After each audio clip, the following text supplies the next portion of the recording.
Hello everyone and welcome back to my channel. আপনারা সবাই কেমন আছেন? আশা করছি অনেক ভালো আছেন, আর আমিও বেশ ভালো আছি। আজকে সকাল সকালে ঋষি ঘুম থেকে উঠেছে, আর তারই সঙ্গে তার পড়াশোনাটাও কমপ্লিট হলো।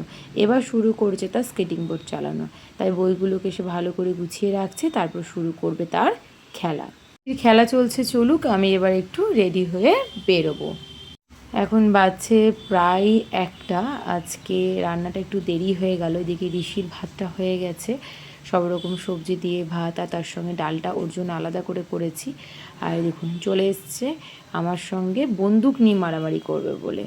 আর আমাদের ওইদিকে পোস্তর তরকারির পোস্তটা যে আমি বাড়তে যাব, সে আমাকে আর রান্নাঘর থেকে বেরোতে দেবে না। মিক্সি গ্রাইন্ডারে পোস্তটা রেডি করে ওই যে রাখাই রয়েছে।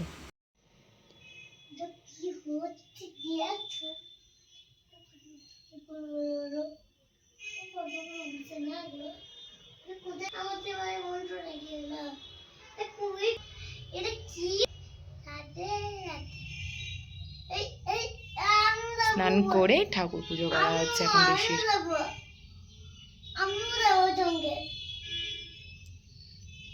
আসলে এই ধূপের ধোঁয়াগুলো ওড়ে, আর এইগুলোকে দেখতে ওর খুব ভালো লাগে, তার জন্য এইগুলোকে ক্যাচ করার চেষ্টা করছে। আর ঋষির এখন একটা অভ্যাস হয়েছে, সেটা হচ্ছে স্নান টান করে ঠাকুরকে ধূপ দেখানো এবং সন্ধ্যের সময় ঠাকুরকে ধূপ দেখানো। এটা খুব ভালো একটা অভ্যাস তৈরি হয়েছে আমার ঋষি। চলো বাবা। রান্নাবান্না কমপ্লিট। এই যে পোস্তর তরকারি ঝাল ছাড়া, শুধুমাত্র ফোড়নে লঙ্কাটা দিই। এদিকে বড়ি ভাঙা দিয়ে আলুর টক। ও এটা তো হচ্ছে দুধ, আমি ভেবেছিলাম ডাল, তাই আর কি খুলেছিলাম। আর এই যে ডাল। এবার বসবো লাঞ্চ করতে। আমাদের বাড়ির এই ক্ষুদে সদস্যর মজাটা দেখুন একবার। সারা দিন আয়নার সামনে মুখ দেখছে, আমি কি মুখ দেখবো? তার থেকে আমার ঋষি বেশি মুখ দেখছে। তারপর আবার চুল আঁচড়ানো হচ্ছে। আচ্ছা, কেমন করে চুল আঁচড়াচ্ছিলে? ও আচ্ছা, এখানেই চুড়ি ভরা আছে। আমি তো বাবা জানিও না কোথায় কি আছে, সত্যি আমি জানি না। মানে আমি এখন অব্দি কিছু গুছাইনি। বাহ,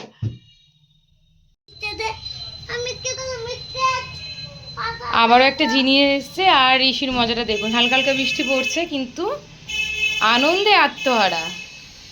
আসলে কদিন থেকে বাড়িতে একটার পর একটা জিনিস এসেই যাচ্ছে। ঋষির আর তর্স হয়েছে না কি। আচ্ছা, আনবক্সিং করছি। এটা স্ট্যান্ড, এটা ওয়াশিং মেশিনের স্ট্যান্ড বাবা।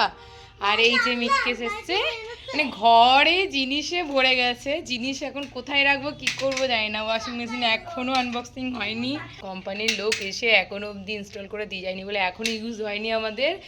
ড্রেসিং টেবিলটাও সুন্দর করে গুছিয়ে উঠতে পারছি না, কারণ ড্রেসিং টেবিলের লোয়ার পোর্শনটা পুরোপুরিভাবে ফ্লোরের সঙ্গে টাচ হয়ে আছে। ঘর মুছতে গেলে জল বা অন্য কোনো লিকুইড ফর্মও লাগতে পারে, এতে নষ্ট হয়ে যেতে পারে কাঠটা।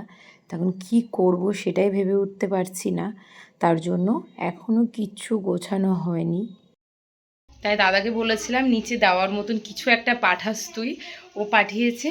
আজকে ঋষির পাপা আসার পর এটা ঠিকঠাক করবো, গোছাবো। মানে এখনও আমার ঘর গোছাতে প্রায় এক সপ্তাহ লাগবে। এর মধ্যে যদি মা আসে তাহলে খুবই ভালো হয়। আর মা না আসলে পরে আমাকে একা একা এই সব কিছু ঠিকঠাক করতে হবে। আমার মাথায় পুরো চাপ মনে হচ্ছে, মানে কোনখান থেকে শুরু করব বুঝতে পারছি না। আর যেহেতু বাইরে বৃষ্টি হচ্ছে, মেশিনটা এসেছে বলে ভাবলাম সব জামা কাপড়গুলো মেশিনেই কাচবো। কালকে থেকে পুরো জামা কাপড় জমা হচ্ছে, বড় বালতির এক বালতি জামা কাপড় হয়েছে, এখনো অবধি সে আসেনি।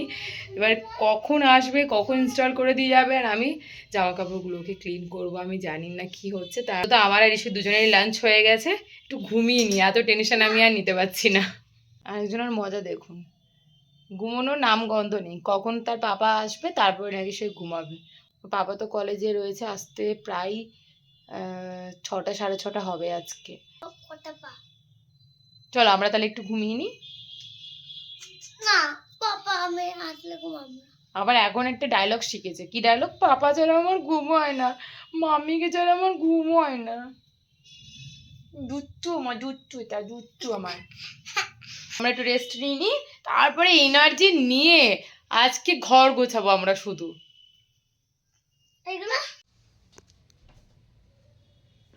ঘুম থেকে ওঠা মাত্রই একজনের কাজ শুরু হয়ে গেছে। দারুণ সুন্দর হয়েছে বাড়িটা, দারুণ। চলো এবার তো একটু খাওয়া দাওয়া করতে হবে। কি খাবে বলো?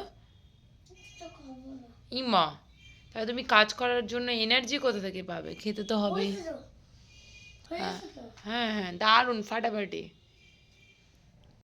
আগে তো বরাবরই ও সকালে বা বিকেলে ঘুম থেকে ওঠার পর দুধই খেত, কিন্তু এখন একদম সেটা খেতে চায় না।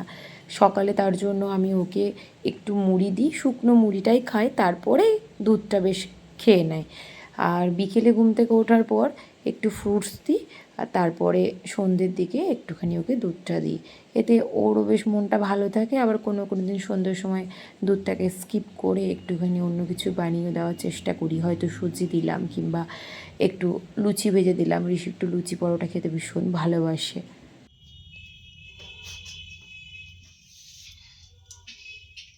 আচ্ছা, এটাতে কি রাখে? এগুলো রাখে?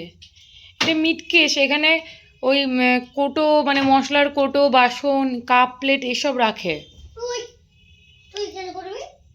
আচ্ছা,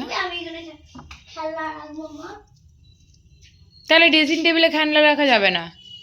ড্রেসিং টেবিলের দুটো পার্ট, সেখানেও ভাগ হয়েছে, সেখানে একটা ওর একটা আমার। ওখানে তাহলে আমি দুটোতেই আমার সাজা গোজার জিনিস রাখবো।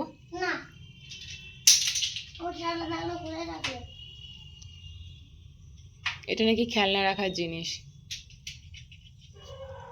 কি সুন্দর করে গুছিয়েছে শুধু দেখুন।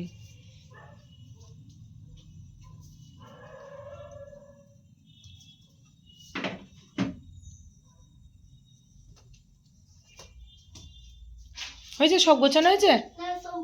ও চুম্বকটা থাকবে। আচ্ছা, আমাকে বলা হলো মানে আমি চা বানাতে রান্নাঘরে গেছি, চাটা আমাকে তৈরি করতে দেয় না।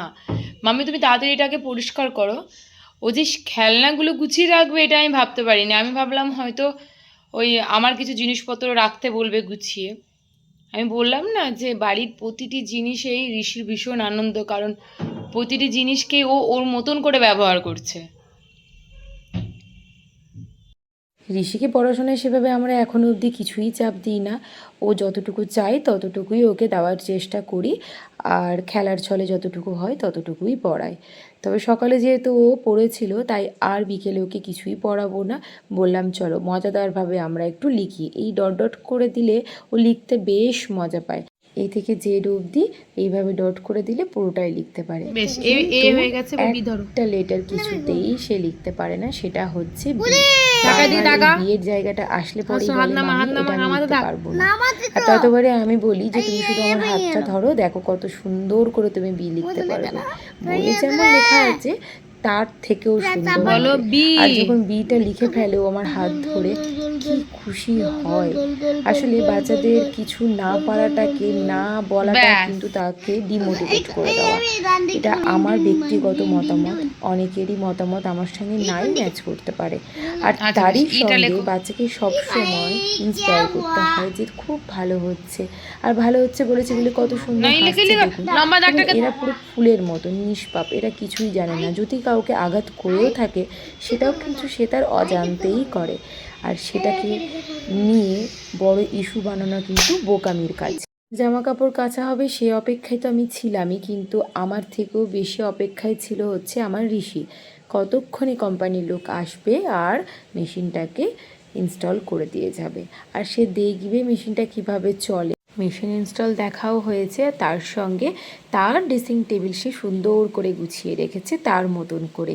আমার ঋষি আমার বাড়িতে না থাকলে বাড়িটা সত্যিই অপূর্ণ থাকতো।